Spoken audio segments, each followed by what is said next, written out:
Some people would say this revolution is characterized by the fight of robots against human beings. And we will win this fight. Professor Klaus Schwab was born in 1938 in Ravensburg, Germany, where Nazi crimes against humanity were committed.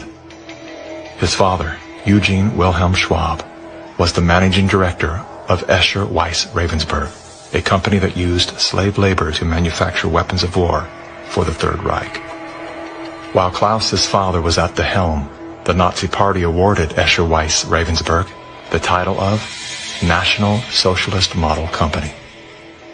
Years later, Klaus Schwab joined the board of directors at Escher Weiss Ravensburg, where he played a key role in the development of South Africa's nuclear weapons program during the darkest years of the racist apartheid regime. Today, Klaus Schwab is the founder and executive chairman of the World Economic Forum. If you'd like to meet the people who are supposed to repair the state of the world, or give a piece of your mind to the bankers who helped get us into this mess, we can tell you where to find a lot of them. The World Economic Forum. Founded in 1971, the World Economic Forum is an international private organization which receives billions of tax-free dollars from its members and their global enterprises.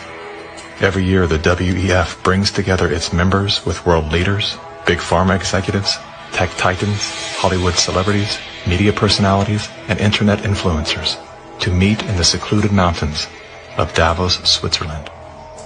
It is a tiny town folded into the Swiss Alps, a village where you could bump into Bill Clinton, Bill Gates, the head of Google, and the Queen of Jordan, all in one place.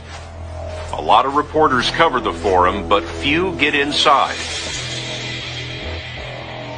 It turns out there are two Davoses, one you see and one you don't. After hours, there are hundreds of private parties where deals are done. People who can't be seen together in public can meet here.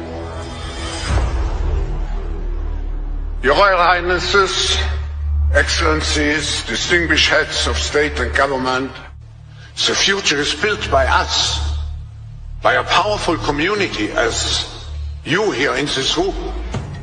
Klaus Schwab, the founder of the WEF, is particularly upfront and even proud of his ability to shape and influence world politics.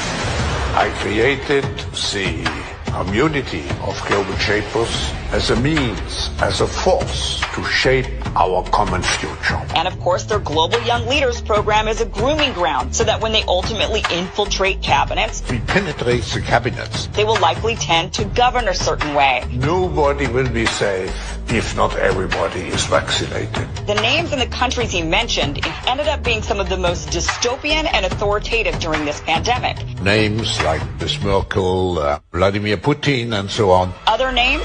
Jacinda Ardern, Sebastian Kurz, Mauricio Macri, Mark Zuckerberg, Jack Ma, Gavin Newsom, Stéphane Bancel, Chelsea Clinton, Leonardo DiCaprio, Sanjay Gupta, Dr. Leana Wen, Alexander and Jonathan Soros, George Soros' sons, and several of the Rothschilds. And of course, Now who could represent such a world better than you, Prime Minister? In 2014, Klaus Schwab called for the Great Reset, We need a great reset.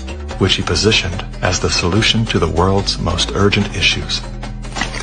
The dark reality of Schwab's agenda is detailed in his best-selling book, COVID-19, The Great Reset. His endgame mission is to replace independent governance with a top-down controlled, one world government and a central bank-controlled digital currency. When they say, you'll be happy, what they mean is, you'll be enslaved. That's why they're talking about a great reset. That's why they're talking about introducing this quasi-communist, quasi-socialist agenda. They know we've run the course where we cannot continue down the path of the ever-increasing indebtedness because we have a generation that quite literally cannot afford to buy a house. Millions of Americans are priced out of buying a home. And so it's easy to tell that generation, we're going to forgive your college debt. Student debt relief. And set your expectations lower. You're going to rent forever. We're going to celebrate the tiny house movement. We're going to do all of these things which sound cool, because they're shaping our narrative so that we become capable of expecting less.